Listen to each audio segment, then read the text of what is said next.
Yo, what's up, everybody? It is Wednesday, 28th of February. Got 29 days in the month this year. And, folks, fiscal flows, record high for the fiscal year. And we still have Friday is first of the month payments. So big flows, and then they're peaking out right now. I don't even know, honestly, if the March tax drain, that's a quarterly corporate, and it's just like, that's a small one. It's like, I think it only applies to S corporations. It's not like a big corporate tax drain. It might be the same kind of impact as December, which was nothing, okay?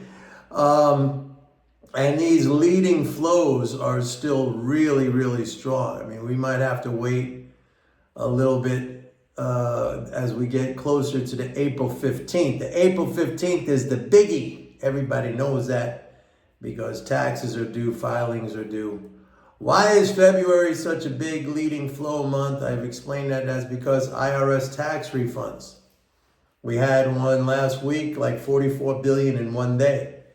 And they continue through February, not that much every day, but February is the biggest tax refund month. A little bit less in March, and then they really kind of tail off in April. But tax refunds are running below the same level as last year. I think it's something like 59 or 60 billion below last year so far, but more has to go out. Anyway, I want to talk about, I was watching this podcast, Lex Friedman. Maybe some of you guys know Lex Friedman. I used to watch it. I don't watch it. Actually, I don't really watch podcasts anymore. I just think podcasts, to me personally, I don't know if I mentioned this in a prior video, but they're all kind of converging into the same thing. It's all the same guests. It's all the same questions, all the same type of interviews. So they're really, I don't find them to be interesting anymore. It's hard to delineate one from the other, just all the same guests. I was never a big fan of the interview format. My podcast, when I used to do them, it was just me talking. I'm not saying that's any better, but I'll tell you why. It's hard to book guests. And I didn't have a full-time booker who was able to book guests. And when I had my show on the New York Stock Exchange for hard assets investors, some of you might remember that if you've been following me for a long time. I had to book my own guests, and it was just a pain in the neck. It was a pain in the neck. And you want to get good guests, but even if you get good guests, I mean, if you look at some of these podcasts like Joe Rogan, who's the number one, I mean, after a while, you run out of names, and it just ends up being people you never heard of. And at that point, it's like, why don't you just talk? I always mention, for those of you who remember Rush Limbaugh, he was a radio show host. He was a conservative radio show host. He had the number one radio show in the country for years and years and years. And he never had guests. It was just him talking about topics, and he had a conservative leaning, and it was a huge hit. All right, so I'm kind of like more into that realm, but anyway, I don't do a podcast anymore, and so I got off track. I was watching the Lex Friedman podcast, not the whole podcast, but he was interviewing Tucker Carlson about his trip to Moscow, and I watched, and his interview with Putin, and I watched some of that, but I couldn't watch the whole thing because to me it was like cringe. Tucker Carlson sat there like a cardboard cutout, just looked like totally mesmerized by Putin. He couldn't move, he didn't flinch, he didn't move, and then the questions he asked, I mean, I think were just ridiculous whenever he got a chance to ask a question. But anyway, I digress. The reason why I want to talk about Tucker Carlson is because he said something very curious, and it pertains to economics. And I think when people don't know what they're talking about, they shouldn't talk about it. He's not an expert in economics, but he was talking about, the sanctions that the U.S. put on basically the world, Russia and all. And I was very much opposed to these things. And I said, well, the sanctions are just going to come back to bite us. But he said something to the effect, or actually he did say that, it's going to hurt the dollar. And all those dollars out there are going to come back to the United States, and it's going to be a disaster for the United States. And I was like, how do you come up with that calculus? Like, most people would ask the question, well, why would that be a disaster for the United States? But me understanding, how the monetary system works and the Fed's role and stuff like that, I'm like, Tucker, the dollars are here. They don't fly out somewhere into a foreign country. I had this I discussed this topic on a previous video. The dollars are on the books of the Federal Reserve, with the exception of actual physical paper dollars, which is a fraction, which, yeah, you could put those in your mattress, you could put them in a suitcase and maybe steal them away or take them away to some foreign country, Timbuktu or something like that. But we're not talking about that. We're talking about electronic dollars, in bank accounts, which are all just bookkeeping entries on the Fed's books, okay? They're not in some country somewhere. So, like, if foreigners decide to send their dollars back, what's actually let's say a Chinese company decides to buy a manufacturing plant here in the United States, or farmland or something like that, right? The dollars are already here. What happens is the Fed just changes ownership on the accounts. So, like, the dollars that were in the, owned by the Chinese entity through, it could be either through a Chinese bank that has a corresponding bank here in the United States, which has an account at the Fed. The Fed will just debit that account, those dollars. Let's say the Chinese entity pays, I don't know, $1 million for a piece of farmland. So now the Fed will just debit the $1 million from that Chinese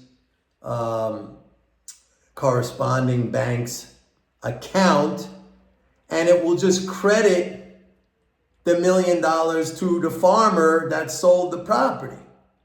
So there's not like this big tsunami. I think what Tucker Carlson believes is that there's going to be, nobody wants dollars anymore, so they're going to send them back here, and there's going to be this huge tsunami of dollars that we never saw before, and it's going to create inflation. But that's not the way it works. The Chinese entity's account at the Fed, and again, it's going to go through some bank, some corresponding bank.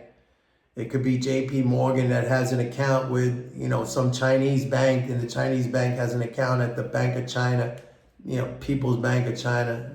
It's a little bit like that, but the Fed will just subtract those dollars from the Chinese corresponding bank's account, and it'll just credit the dollars to the farmer, his bank account. It's just a change of ownership. It's like taking a label, okay? This belongs to the Chinese guy. Now, cross the name out. Now it belongs to Farmer Joe. The dollars were there all along. There's no tsunami of dollars coming in, we better watch out. The dollars were there all along. So, this is just an irrational kind of an ignorant fear. I mean, he talks about it, and I'm not trying to bash Tucker Carlson, although I'm not a huge fan. I think he's kind of goofy a little bit. He's got that crazy laugh, like, I mean, I just giving a speech and that, it's crazy to me. By the way, I gave myself a haircut. This is a self haircut. Not bad. So yeah, like, you can say whatever you want.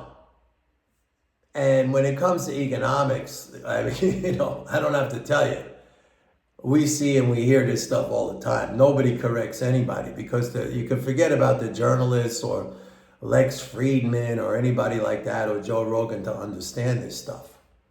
And I give them, in a way, I give them a pass because that's not their field. I'm much more critical of, let's say, like CNBC, where they pose as experts in this area. And they bring on people who, very high placed, who are considered experts. And yet, they'll spout out the same nonsense. They just don't know what they're talking about. So that's not going to happen. That's just not going to happen. And I said, actually, this de-dollarization. And also, I do not see, even though I've been talking about it, and I'm bullish on the dollar because of rising, exactly what I said. I mean, foreigners either purchasing U.S. assets or capital investment in the United States, or they're buying our petroleum. We're like a huge net exporter of oil and refined petroleum products. And that's a very kind of a recent phenomenon. It only really got started, under Obama. It was accelerated under Trump, and now it's under Biden. It's blowing through the roof. And for people who say that, Biden is anti oil or anti-energy, and believe me, I am not a fan of Biden. This is not in any way talking up Joe Biden, but that's just wrong because the United States right now, U.S. domestic oil production is at a record 13.3 million barrels a day.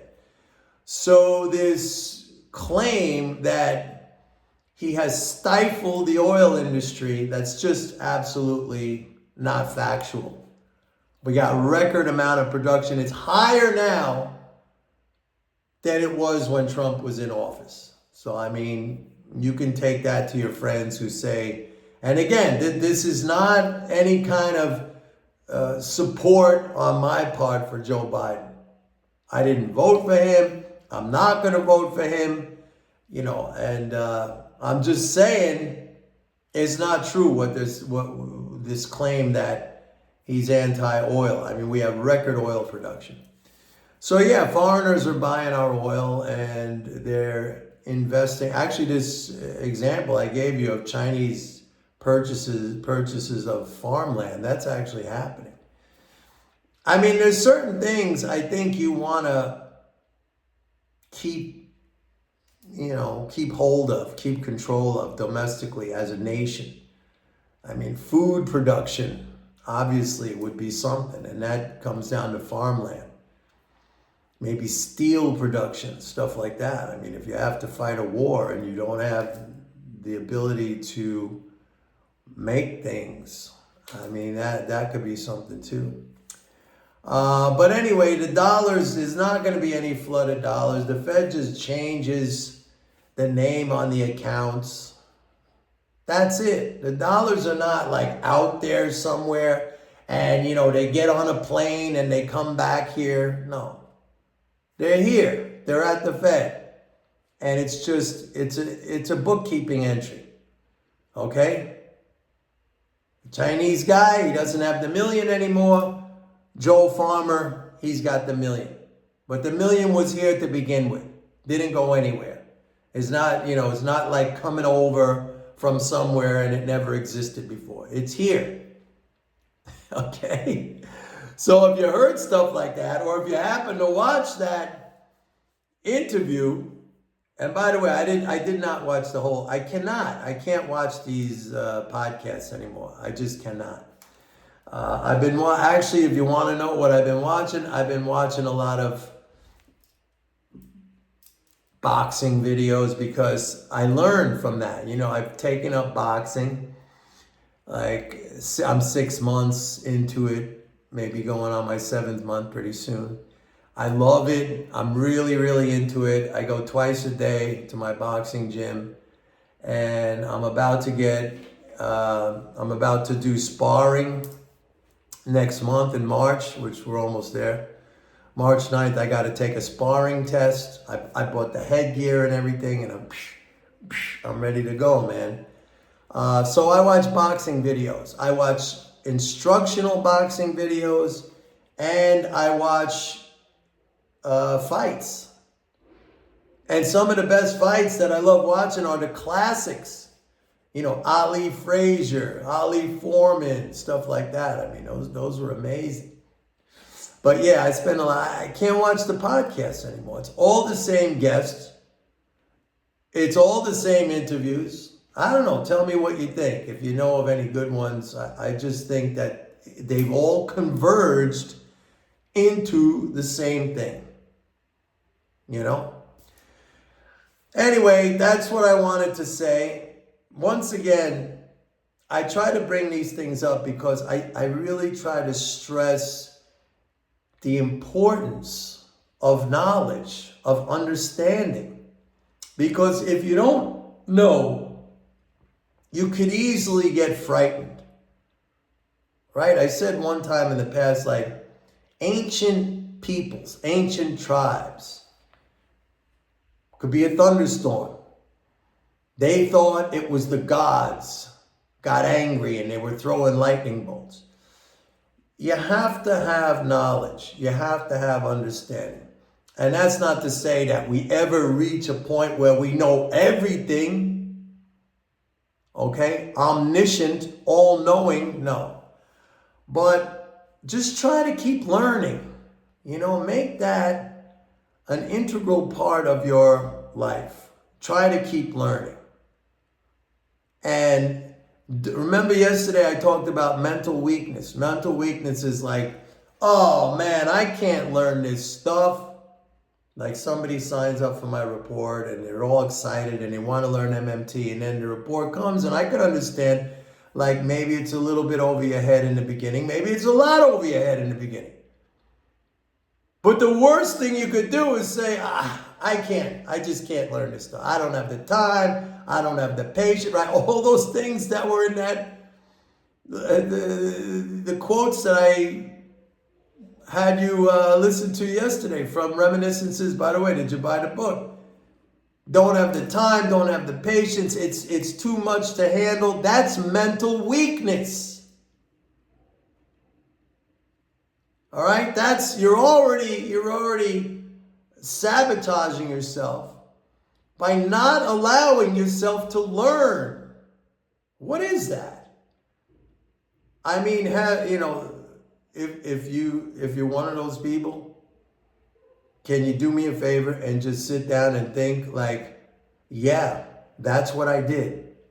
I put up this barrier between me and knowledge because I'm lazy or mentally weak. Is that doing you any good? I'm asking. Is that doing you any good? You obviously came here because you saw there was something that said, hey, I want to learn this stuff. What he's saying makes sense. I need to invest. I need to grow my wealth. Here's this wonderful thing called the financial market, the stock market, that I can use as a wealth creating mechanism for myself, for my family, for my, and then, okay, but now, no, I can't do that. It's too hard. It's too hard. I don't want to do it. I mean, I don't know what to tell you. I like hard stuff. I think I said yesterday, I went on the 10-mile hike with my son on Monday. 10 miles is a small hike, but you guys, if you follow me, you know, back in, was it 2021, I did rim to rim Grand Canyon in one day. That was a 25, 26 mile, the entire Grand Canyon in one day, 11,000 feet elevation change. That was a grueling, I think that's ranked as one of the top 5 hardest hikes in the United States. Rim to rim in one day. Some people run it. Some people go rim to rim to rim. Okay? That's crazy. I did rim to rim, and that was brutal, but I did it, man. So, and I said, like, I always tell my kids, like, if you have to make a decision between, you know, you have some choices, do what's hard. Do what's hard. That doesn't mean necessarily 100% of the time is going to work out, but it doesn't matter because, you know, you learn so much from that. To go through that hardship, to go through that, you know, that resistance, that, you know, problem solving, sitting there making yourself understand. Those of you who know who David Goggins is, and I hardly ever mention him. I like listening to him, okay? But I've listened to him for years. But he said something very interesting because now he's studying, I forget what he's studying. It's something in the health field. I don't want to run too long with this video, but he's studying something in the health field. He wants to get a degree in something. And he says, you know, he's dyslexic. He has ADHD. It's very hard for him to study.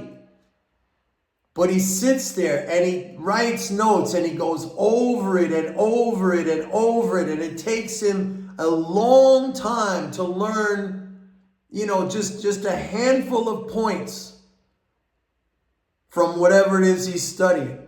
But he has the discipline and he does it. It's very commendable. Very commendable. That's what I'm talking about.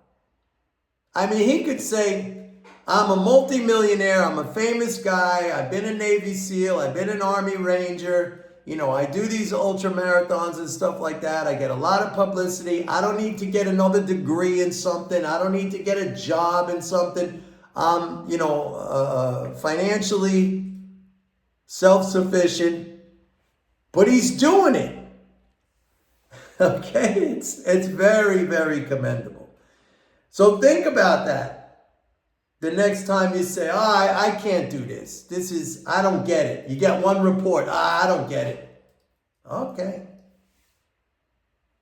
You can do what you want. All right, that's it for today, folks. So the money, there's no tsunami of dollars coming in. It's all there. They changed the label on the account. That's it. Simple. Bye.